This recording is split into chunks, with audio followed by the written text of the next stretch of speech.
हाँ जी बच्चों, क्या हाल है। अच्छा, ये सोल ट्रेडर की इनकम स्टेटमेंट और एसओएफपी बना रहे हैं और बिल्कुल बेसिक सिंपल सा क्वेश्चन है विदाउट एडजस्टमेंट। अच्छा, जो फॉर्मेट इनकम स्टेटमेंट का मैं यूज़ करूँगा वो ये रहा। आप लोग इसका स्क्रीनशॉट ले सकते हैं और स्टेटमेंट ऑफ फाइनेंशियल पोजीशन के लिए मैं ये फॉर्मेट यूज़ करूँगा। बिल्कुल बेसिक सिंपल सा फॉर्मेट है विदाउट एडजस्टमेंट वाला। अच्छा जी, ये रहा हमारा क्वेश्चन। तो देखिए क्या कह रहा है। F Brown drew up the following trial balance as at 30 September 2008। हमें एक बिजनेस है एफ ब्राउन का, उसका ऑलरेडी ट्रायल बैलेंस बना हुआ है और वो ट्रायल बैलेंस हमें दिया गया है एट 30 सितंबर 2008। बनाने हैं इनकम स्टेटमेंट और एसओएफपी, वो 30 सितंबर 2008 को बनानी है। तो 30 September 2008 would be my closing date.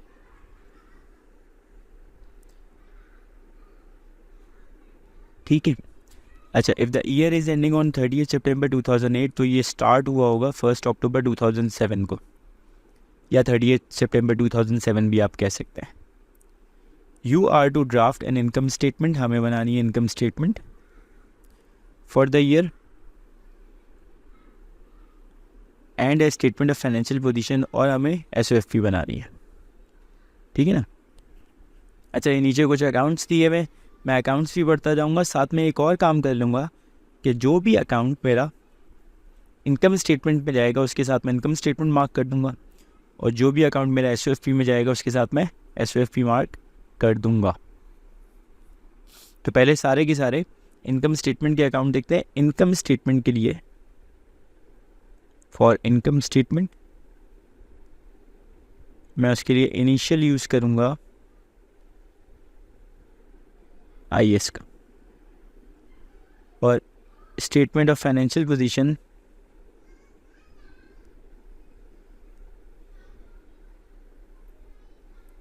मैं सिंपल एसओएफपी लिख दूंगा। ठीक है, ताकि अकाउंट आइडेंटिफाई हो जाए कि भाई ये इधर जाएगा और ये इधर जाएगा। ठीक है। अब सबसे पहले देखिए, मेरे पास आ गया कैपिटल अकाउंट। कैपिटल अकाउंट हम लोग लिखते हैं अपनी एसओएफपी के अंदर। अब जितने भी एसओएफपी के अकाउंट है वो सारे के सारे मैं नोट करते जाऊँगा। जब उसके बाद ड्राइंग्स हैं तो ड्राइंग्स भी एसओएफपी के अंदर जाते हैं। कैश एट बैंक के मेरा करंट एसेट है, एसओएफपी के अंदर जाएगा। कैश इन हैंड है, ये भी मेरा करंट एसेट है, एसओएफपी के अंदर जाएगा। ट्रेड रिसीवेबल, जो मुझे कस्टमर से अमाउंट रिसीव करना है, करंट एसेट है, एसओएफपी के अंदर। ट्रेड पेबल, जो मुझे अपने सप्लायर को पे करना है, मेरी लाइबिलिटी, ये करंट लाइबिलिटी एसओएफपी के अंदर। Now inventory, this inventory date से आइडेंटिफाई करता है 30 सितंबर 2007 को। So this is my opening inventory. तो ये हम एसओएफपी के अंदर नहीं लिखते। इसके बाद इस फिलहाल छोड़ देते हैं। इसके बाद वैन है, माई नॉन करंट एसेट, एसओएफपी में जाएगा। ऑफिस इक्विपमेंट मेरा नॉन करंट एसेट है, एसओएफपी के अंदर जाएगा। उसके बाद सेल्स, परचेज, रिटर्न इनवर्ड, और ये सारे अकाउंट्स जो हैं ये इनकम स्टेटमेंट के हैं। लास्ट में हमारे पास एक इन्वेंट्री दी हुई है, उसकी डेट से हमें पता लग रहा है कि देखिए क्या कह रहा है, 30 सितंबर 2008 को है। तो this is my closing inventory, date से मैंने आइडेंटिफाई किया। और क्लोजिंग इन्वेंट्री वो अकाउंट होता है जो इनकम स्टेटमेंट और एसओएफपी दोनों के अंदर जाता है। तो क्लोजिंग इन्वेंट्री के साथ मैं मेंशन कर देता हूँ कि ये एसओएफपी के अंदर जाएगा। अब रिमेनिंग जितने भी अकाउंट्स हैं वो सारे के सारे मैंने इनकम स्टेटमेंट के अंदर लिखने हैं। जैसे इन्वेंट्री है मेरे पास, this is my opening inventory to be recorded in the income statement.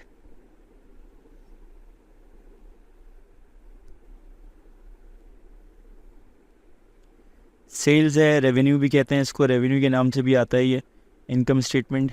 Then purchases हैं, income statement. Then return inward है, my sales return, income statement. Carriage inward है, गुड्स परचेज जो करके ला रहा हूँ उस पर जो ट्रांसपोर्टेशन कॉस्ट पे कर रहा हूँ, दैट्स माई कैरेज इनवर्ड। ये कॉस्ट ऑफ सेल्स में लिखा जाता है income statement. Return outward, purchase return है, सप्लायर को जो गुड्स रिटर्न कर रहे हैं, income statement. Carriage outward, customer को गुड्स डिलीवर करने पे जो ट्रांसपोर्टेशन पे कर रहा हूँ, मेरा एक्सपेंस है, income statement. Then motor expenses, rent, telephone charges, ये सारे के सारे जो हैं एक्सपेंसेस हैं, तो सब के सब मैं लिखूँगा इनकम स्टेटमेंट में। तो ये तो मैंने आइडेंटिफाई कर लिए। अब एक काम करते हैं,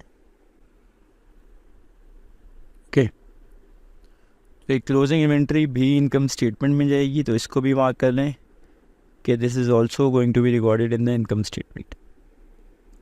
अब हम चल के इसकी इनकम स्टेटमेंट ड्रॉ कर लेते हैं।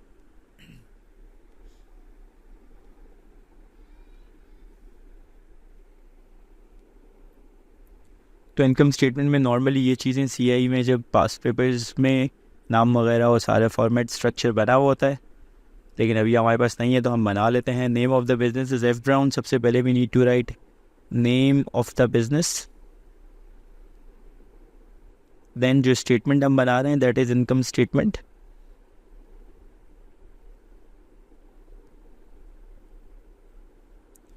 एंड जिस डेट को बना रहे हैं फॉर द ईयर एंडेड, ये इनकम स्टेटमेंट हर ईयर की बन रही होती है, तो फॉर द ईयर एंडेड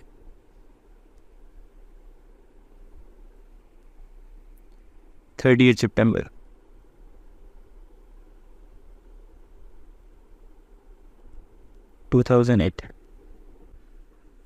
अब जो जो अकाउंट्स में लिखता जाऊंगा उस पर मैं टिक कर दूंगा।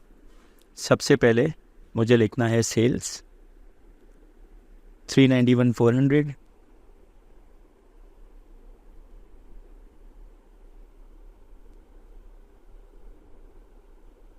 उसमें से सब्ट्रैक्ट करते हैं रिटर्न इनवर्ड।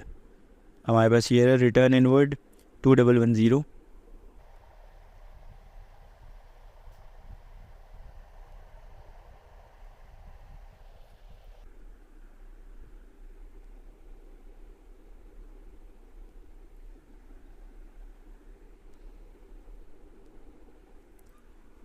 तो ये मेरी नेट सेल्स निकल आई। अब इसमें से माइनस करेंगे हम cost of sales. Cost of sales का अमाउंट आपको गिवन नहीं होता, तो सबसे पहले we need to calculate cost of sales. Cost of sales calculate करने के लिए एक फॉर्मेट है। सबसे पहले हम लोग लिखते हैं ओपनिंग इन्वेंट्री,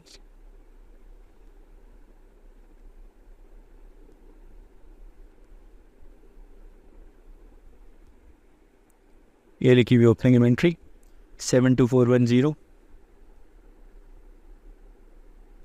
इसमें ऐड करेंगे परचेजेस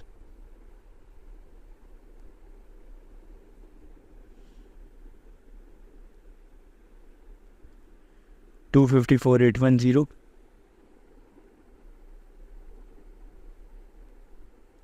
उसमें ऐड करेंगे कैरेज इनवर्ड 760,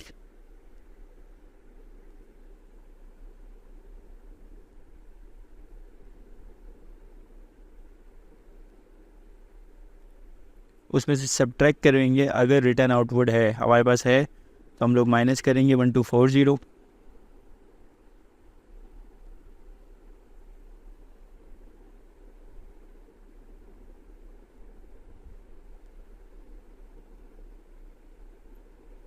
और उसके बाद सब्ट्रैक्ट करवाएंगे हम लोग क्लोजिंग इन्वेंट्री।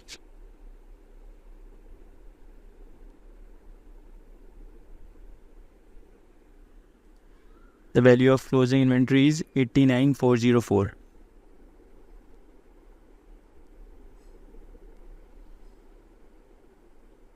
अब जो भी चीज़ें ब्रैकेट में लिखी हुई वो सब्ट्रैक्ट होंगी और पहली 3 चीज़ें जो हैं वो ऐड होंगी। अच्छा, अंडरलाइन ऐसे कर देते हैं, इसका मतलब है अब हम इन फिगर्स को सॉल्व कर रहे हैं, ये वाली वैल्यूज सॉल्व होंगी।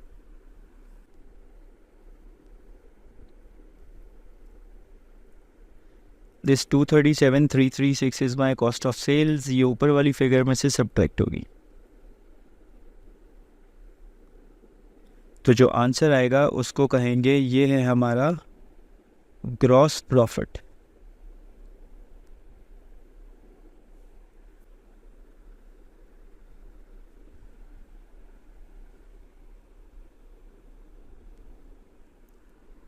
इस ग्रॉस प्रॉफिट में नॉर्मली हम अदर इनकम ऐड करते हैं। क्वेश्चन में मैंने पढ़ लिया था कि इस क्वेश्चन में हमारे पास कोई अदर इनकम नहीं है, तो हम लोग डायरेक्ट एक्सपेंसेस सब्ट्रैक्ट करवा देंगे।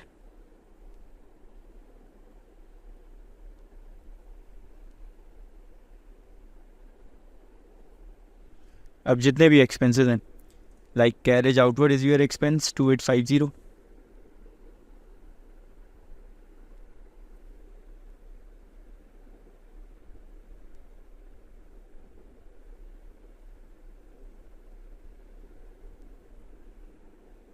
देन आपके पास मोटर एक्सपेंसेस हैं 1490,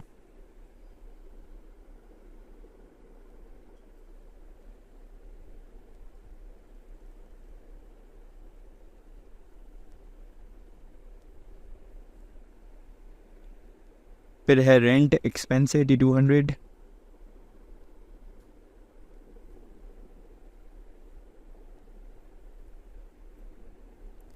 टेलीफोन चार्जेस हैं 680,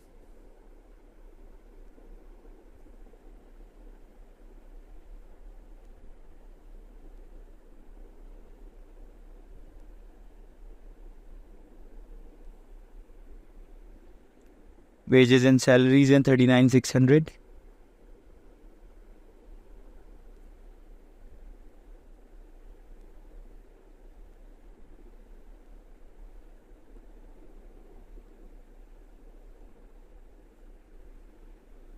इंश्योरेंस हमारा expenses 745,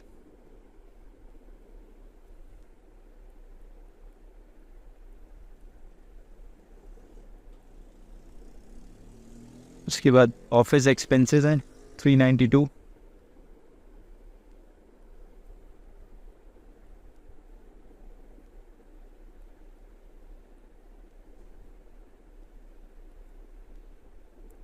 and we have sundry expenses 216.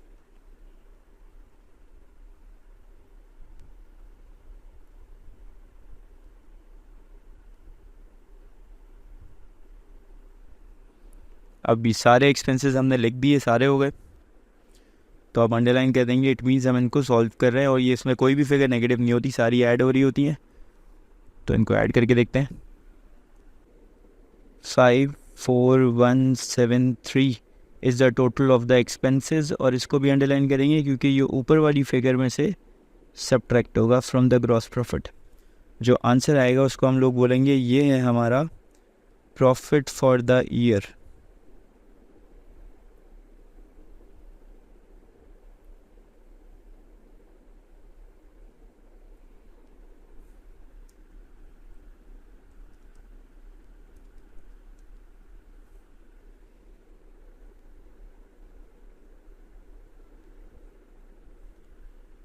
सही है जी। So this is how we prepare simple basic income statement. यही कॉन्सेप्ट है इनकम स्टेटमेंट का। टू कैलकुलेट प्रॉफिट सबसे पहले कॉस्ट को सब्ट्रैक्ट करें और उसके बाद जो अदर एक्सपेंसेस हैं सारे के सारे वो माइनस करवा दें, और अगर बीच में कोई इनकम आ रही है तो उसको ऐड करवा देंगे। इसके बाद हम लोग बनाएंगे इसकी स्टेटमेंट ऑफ फाइनेंशियल पोजीशन। बिल्कुल बेसिक वाली income statement of financial position बनाएंगे। तो उसमें भी पहले आप नाम लिखें बिज़नेस का,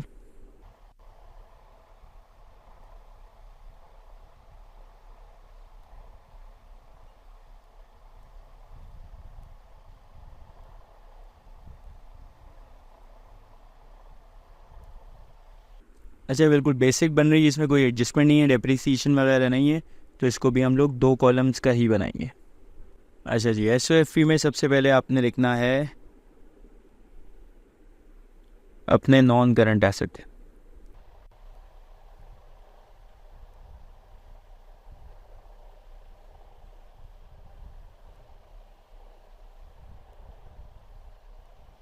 देखिए नॉन करंट एसेट है हमारे पास, एक ये है वैन, क्योंकि I am totalling the value of non current asset तो उनको मैं इनर कॉलम में लिखूंगा 5650।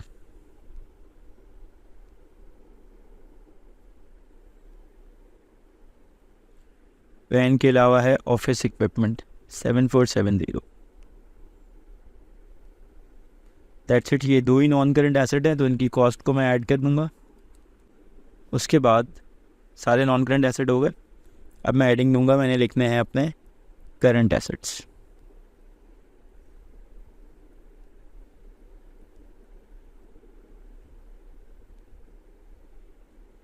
अब करंट एसेट का सीक्वेंस क्या होता है? अच्छा ये ऑफिस इक्विपमेंट नहीं लिखा।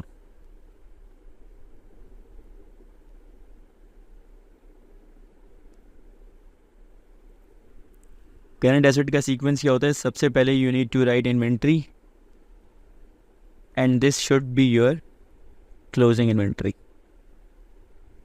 सारी क्लोजिंग वैल्यूज लिखते हैं हम लोग एसओएफपी के अंदर।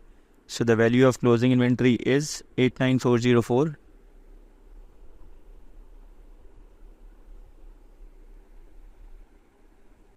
उसके बाद लिखते हैं हम लोग ट्रेड रिसीवेबल्स।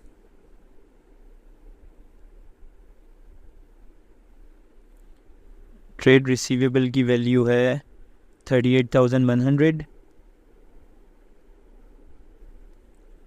और हमारे पास उसके बाद आता है कैश एट बैंक या बैंक, वो है 4420। उसके बाद कैश इन हैंड या कैश, वो है हमारे पास 112। ये जो सीक्वेंस है ये इनका लिक्विडिटी का सीक्वेंस है। अभी सारे करंट एसेट इस वक्त कंप्लीट होगा। इसके अलावा एक ही करंट एसेट आपके पास होता है, दैट्स अदर रिसीवेबल। वो नॉर्मली इन क्वेश्चंस में नहीं आता, जिसमें एडजस्टमेंट होती है उसमें, जिसमें हम लोग अपने प्रीपेड एक्सपेंसेस उसमें लिखते हैं या अक्रूड इनकम लिखते हैं। इसको भी टोटल करके आप बाहर लिखते हैं।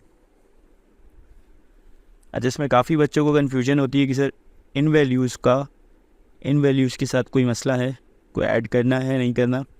तो सीधी सिंपल सी बात है कि आपने जब अंडरलाइन कर दिया, it means now you are going to solve this 2 figures, और उसका सम आपने जो भी उसका सॉल्यूशन है वो यहाँ लिख दिया। अब इनको सॉल्व करके ऑलरेडी हम यहाँ लिख चुके हैं, तो अब इनका नीचे कोई लेना देना नहीं है, ठीक है ना। अब जैसे इन चारों को लिखने के बाद भी मैंने अंडरलाइन कर दिया, तो इसका मतलब है अब इनका भी सॉल्यूशन जो है मैं यहाँ बराबर में लिख दूँगा। करंट एसेट का आपका सम आ रहा है 132036, 132036। ये ऊपर वाली वैल्यू से ऐड हो जाएगा तो मेरे पास आ जाएगा टोटल एसेट।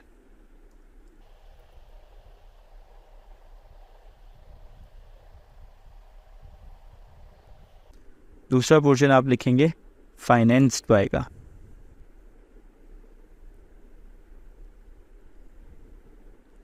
जिसमें हम लोग ओनर का कैपिटल, उसकी इन्वेस्टमेंट, ड्राइंग्स और प्रॉफिट लिखते हैं। फाइनेंस बाय में सबसे पहले आपने लिखना है कैपिटल, जो भी क्वेश्चन में कैपिटल का बैलेंस गिवन है 49,675।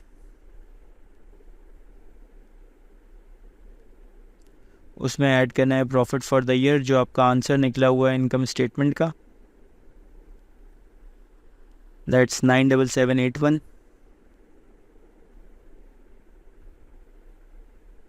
ऐड होगा ये, और अगर लॉस है तो वो आप सब्ट्रैक्ट करेंगे। इसमें से माइनस करेंगे हम लोग ड्राइंग्स।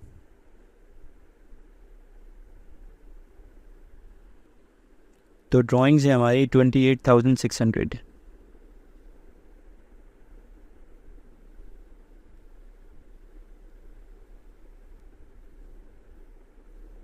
अब देखें, इसको अंडरलाइन कर दिया तो इट मीन्स ये तीनों फिगर सॉल्व हो रही हैं। तीनों फिगर सॉल्व वैसे हो रही हैं जिस पे ब्रैकेट नहीं लगा हुआ वो प्लस हो रहे हैं, जिस पे ब्रैकेट लगा हुआ है वो माइनस होंगे। 118856, ठीक है। अच्छा, जब फाइनेंस बाय का टोटल आ जाता है उसके बाद हम लोग लिखते हैं non current asset, but in this question non current liability, but in this question we don't have any non current liability, तो सिर्फ करंट लायबिलिटी लिखेंगे direct.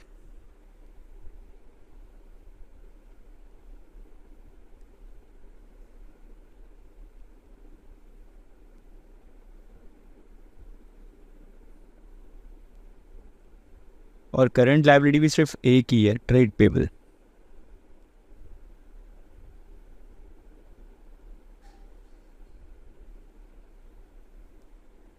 And the value of trade payables is 26,300। क्योंकि वो एक ही है तो बजाय उसके यहाँ लिखने के उसको मैं बाहर ही लिख देता हूँ, क्योंकि अगर एक से ज़्यादा होती तो पहले मैं यहाँ लिखता और फिर उसका सम करके बाहर लिखता। क्योंकि एक ही है तो इसलिए डायरेक्ट उसकी वैल्यू आउटर कॉलम में लिख देता हूँ।